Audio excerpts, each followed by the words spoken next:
Concerned about this drop that we've seen in gold? Well, I'm concerned about the erraticness of the dollar. The dollar's up, the dollar's down. We print a lot of dollars, the dollar gets devalued. That's really the concern. Now, if people think that the gold price up and down is a reflection of something wrong with gold, no, I say it's something wrong with the dollar.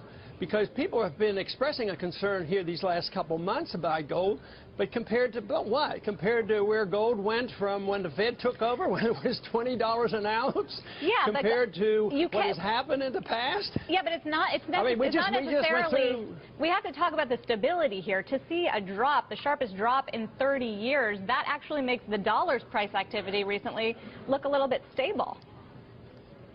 Well, in a relative sense, that might be the case, but that's the way markets work. I remember in the 70s when they finally allowed people to own gold, it went from $35 up to $200 rather rapidly. Then it lost 50%. You know, then it went on to go up to $800. So to compare a couple months or a couple weeks and forget about a bull market in the gold price in relation to the dollar for 12 years. So I would say the comparison is not, not an authentic comparison. What you have to look at is the inflation. Inflation is when it increases the supply of money. And since '08, they have quadrupled the supply of Federal Reserve credit, and they're buying $85 billion a month of Treasury bills. At the same time, last week, they bought $60 billion. That's the inflation. That's the distortion of the market, and that's why we're not getting economic growth. We're seeing the opposite of inflation now. Well, it depends on how you define it. Inflation is when you increase the supply of money, bond prices go up, stocks are going up, housing prices are starting to go back up again, education costs are going up, but the gross distortion is the effect that the inflation of the money does on the price of money and the interest rates and how it causes economic problems and why you don't get economic growth. So you have to look at the malinvestment and the destruction that occurs when you mess around with the price of money. So it's not just the CPI, because the CPI isn't reliable.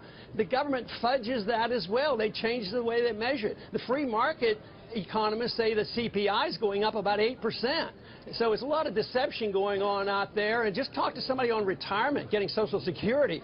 They are not happy with the purchasing power of the dollar, and you can't tell them there's no inflation. Dr. Paul, let's go back to gold for a moment, because stability, talking about the price stability helps to build confidence. Confidence in paper money, and certainly confidence in hard assets.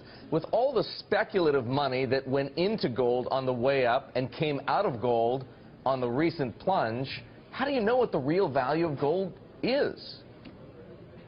Well, nobody knows it other than what is happening at that moment, because the supply and demand of gold is very important. That's why it is money, because gold is used elsewhere and it is a commodity. But the supply and money of paper is the culprit. That's the one that is causing all the trouble. But people ignore the supply and demand of paper. Yes, paper goes up and paper goes down, but look at the long-term purchasing power of the dollar. It's been devastating. And believe me, at the rate they're printing the money, you're going to see a continual devastation of the value of the dollar, and you're not going to see economic growth until you liquidate the debt and liquidate the malinvestment out there. Sure, you're going to see housing go back up again, but you're going to see more bubble formation, because prices go up doesn't mean there's economic growth.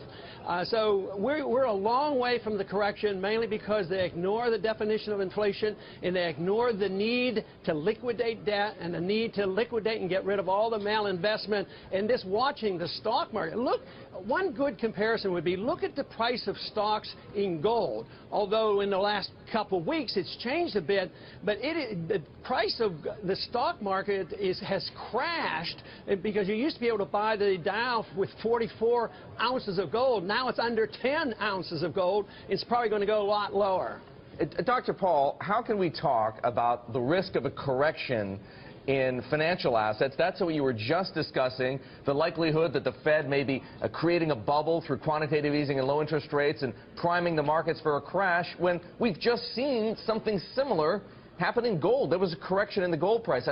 We're pressing you on this issue because we need you to reconcile the two. We see the characteristics that you apply to financial assets playing themselves out in hard assets, and it's tough to understand. We want you to share with us your views. Yeah, but no.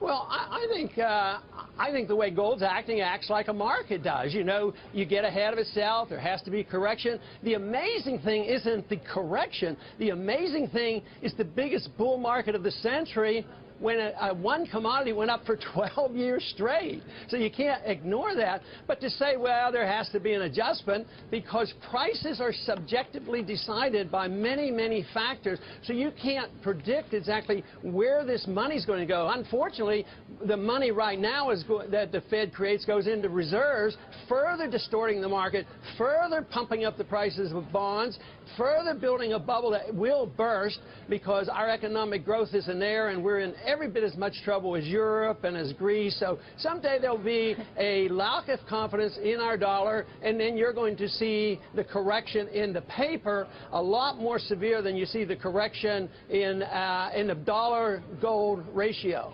I'm curious, you don't like the dollar, you don't like the Federal Reserve and other paper fiat currencies. What do you think about Bitcoin, the virtual currency that's not backed by governments or central banks? Yeah, I'll tell you the truth, it's a little bit too complicated. If it's complicated to understand, and I've been studying money for a long time, if I can't put it in my pocket, I have some reservations about that. But it's been designed in the free market, and if it's a means of exchange, it would not ever be illegal, and you shouldn't regulate it in the free market. But I don't think it fits the definition of money, which has been around for about 6,000 years. People want to see something, they can know what it is, they can define it, they can touch it, they can put it in their pocket. And a Bitcoin, if you don't have a computer and somebody running the computer and the calculations, you don't have it. So I'm not a big supporter of that, but I'm not opposed to it, and I admit I don't fully understand exactly what's going on with it. So you're sticking to the hard stuff. Just wondering if you're looking at this price drop in gold as a buying opportunity. I know you also have your own portfolio of gold.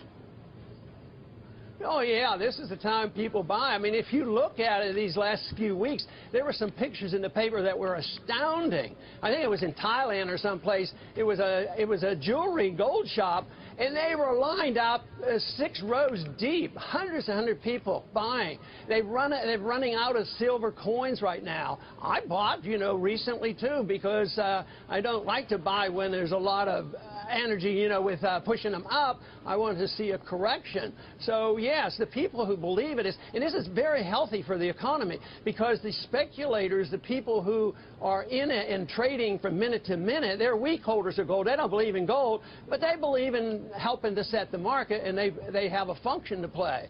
But the people who really believe in it are buying now, and literally it was in the commodities markets that shook this thing out. It wasn't in the hard assets. There was one person that dumped 53,000 contracts in one sale. Right. So there's some finagling going on there, I believe. Well, yeah, the speculative play. All right. Well, Dr. Paul, you are a believer, always opinionated. We want you to stay with us from Clute, Texas today for your thoughts on a potential historic fix to our nation's immigration laws and gun control on Market Makers on Bloomberg Television. Back in 2.